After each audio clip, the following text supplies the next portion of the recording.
demanding genes is just a talking point, and it's something that came about on YouTube. It is a YouTube-specific tactic. Gene demanding is YouTube-specific. You don't see this anywhere else. And the reason it came about on YouTube is because the Skeptical Heretic and Evogen videos were influenced by Sophia Roon. Oh, friends, you finally caught them. You're absolutely right. Sophia Roon is this megalomaniacal dominatrix scientist who wanders around her laboratory with tight leather S&M gear on and a Nazi SS hat, where she proceeds to capture male scientists like Evogenes and guys like Skeptical Heretics. She captures them, she straps them to a table, and she introduces some sort of vicious communist, socialist, egalitarian a virus into their brains that makes them demand for evidence two stupid questions. You figured her out. Yes, she is the sole purveyor of the idea that we need to isolate the genes that not only are responsible for intelligence but for any other kind of thing like causing diseases and things like that. You're absolutely right. Sophia Roon is the only human being who does something like that. What the hell's the matter with you? Let's take this out of the realm of fantasy for a minute, and let's talk about this in a very realistic manner, all right? Just for a minute. What everybody's seeing on their screen right now is the worldwide distribution of the sickle cell trait allele. And we're going to talk about sickle cell anemia because it is a disease, for better or worse, that has come to be associated with being of African descent, even though, as you can see from that graphic, you don't have to be African to have the sickle cell trait.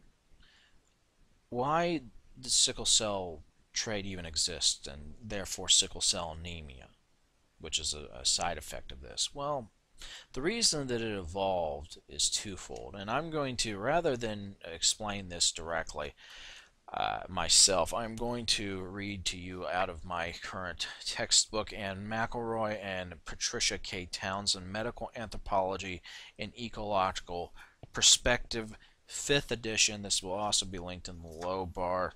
University of Connecticut. I believe the date is 2009, so this is a very recent book, and this is what it says about sickle cell trait. Now, of course, this involves the transmission of a protozoa that is a part of the family genus Plasmodium. It's a parasite which lives in red blood cells. The protozoan cannot survive outside their hosts. When they grow and fission, the red blood cells rupture and are destroyed, releasing waste products and pigment that bring on severe bouts of chills, headache, and fever. These attacks last 4 to 10 hours and recur every 48 to 72 hours, depending on the type of malaria. The transmitter of the malaria is what you're seeing right now, actually. That is the Anopheline mosquito, folks, and the Anopheline mosquito is what is described in the transmission of viruses and pathogens like this as a vector. The vector is the transmission of the virus from the host organism into another host organism. There are lots of different vectors for lots of different diseases. In this case, malaria is transmitted through the Anopheline mosquito. Okay, now as we already discussed, the protozoa Plasmodium is responsible for malaria. Of the different types of malaria, we have 4 types, 2 of which are of particular danger to human beings. The 4 types that we have here, the 2 that are lesser are Plasmodium malariae and Plasmodium ovale. In Latin it would be ovale, but we're not going to worry about that. Those are the 2 lesser types, but the 2 we're going to concern ourselves with right now are Plasmodium vivax and Plasmodium falciparum. Now, falciparum is found in Africa. Vivax is what you find in Southeast Asia. These are the most dangerous forms of these things. In fact, I believe, well, that is the actual number. 350 to 500 million people suffer from malaria, and about 1 million, mostly children, die from the disease each year. It is the 4th leading cause of death worldwide in children under the age of 5.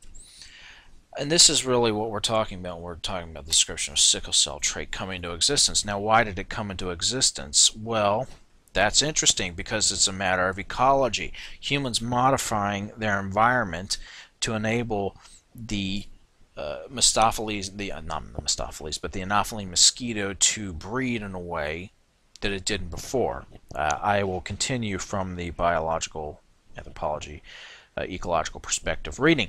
Two major groups of vector mosquitoes for falciparum and malaria in sub-Saharan Africa are Anopheles gambii and Anopheles fenestus.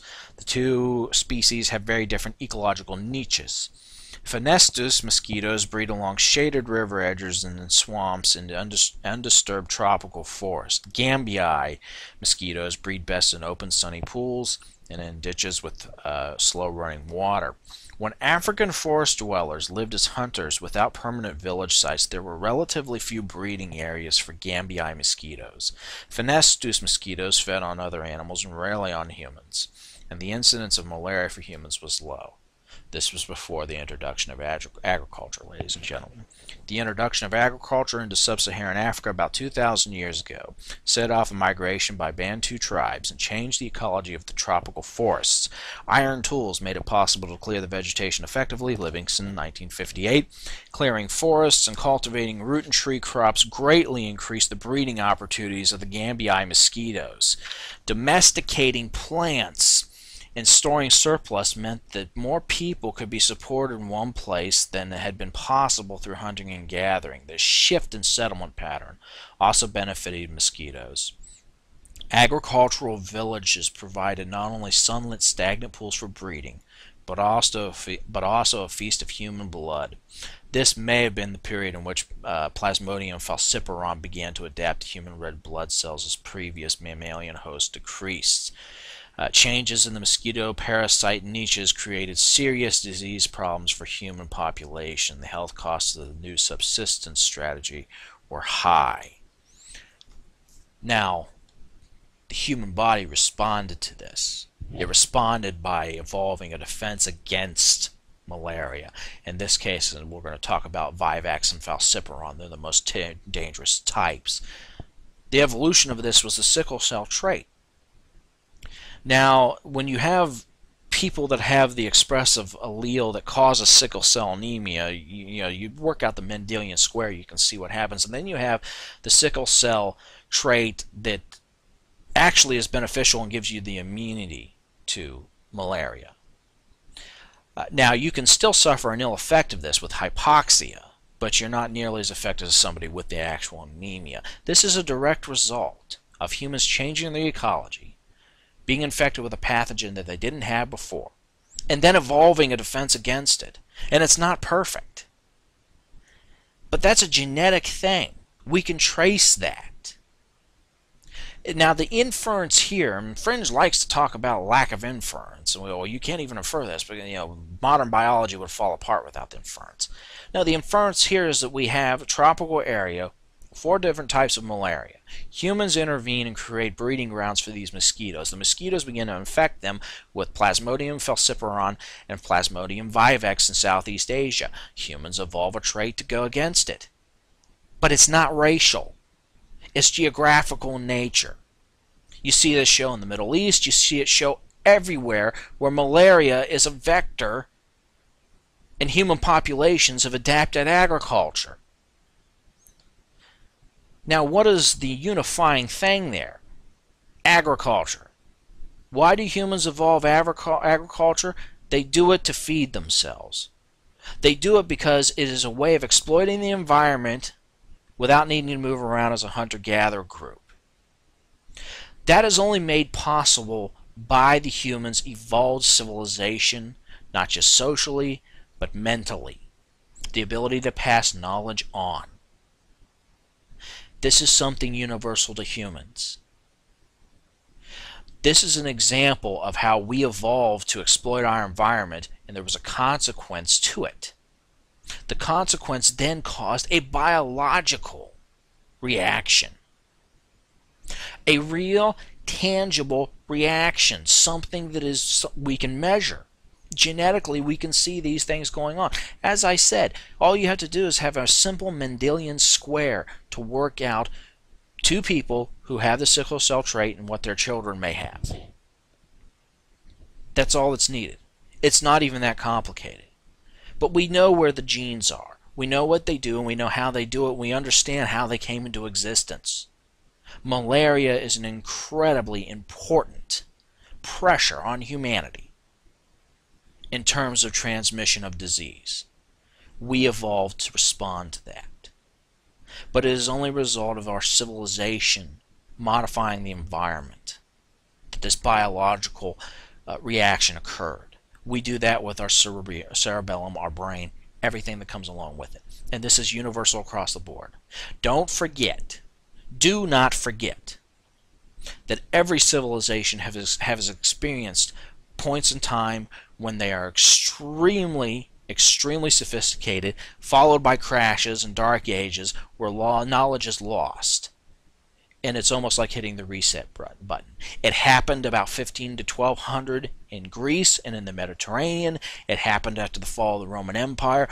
Something similar happened to the Mayans. The Mayans are actually incredibly instructive of what happens when you modify your environment too much. It caused an ecological collapse. The Mayans' classical civilization collapsed and set them back to a state really before they were the classical Mayan civilization. They didn't get stupider overnight. That knowledge was lost. Their civilization collapsed. This happens over and over again. But they didn't suddenly become stupid, fringe. The Aztecs, the Mayans, the Inca. The Inca figured out how to solve the problems of drainage on the hillsides of Machu Picchu, so that their houses didn't slide all the way down the goddamn mountain. Modern Californians, white Californians, wealthy white Californians, can't figure that shit out today. Now, is it that they're stupid? Or is it they're just not paying attention? Or they're not aware of the requisite knowledge to do it, fringe? Because the Inca way of doing this would actually work today if people would just institute that kind of a building policy along those hillsides. It would work.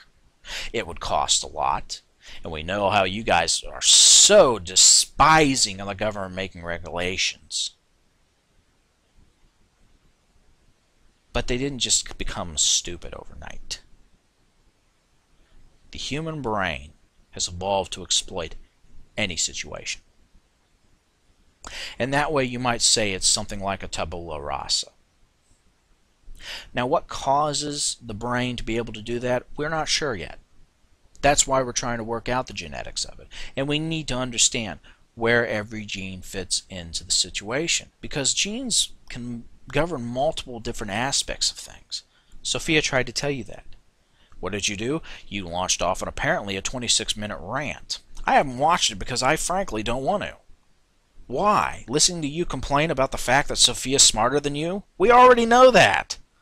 Cat's out of the bag on that one, buddy. Why don't you try bringing some real evidence to this discussion for a change, instead of making us do this shit? It's not that difficult. This stuff can be found. Go to the library. Oh, wait, that's a socialist thing. You can't do that.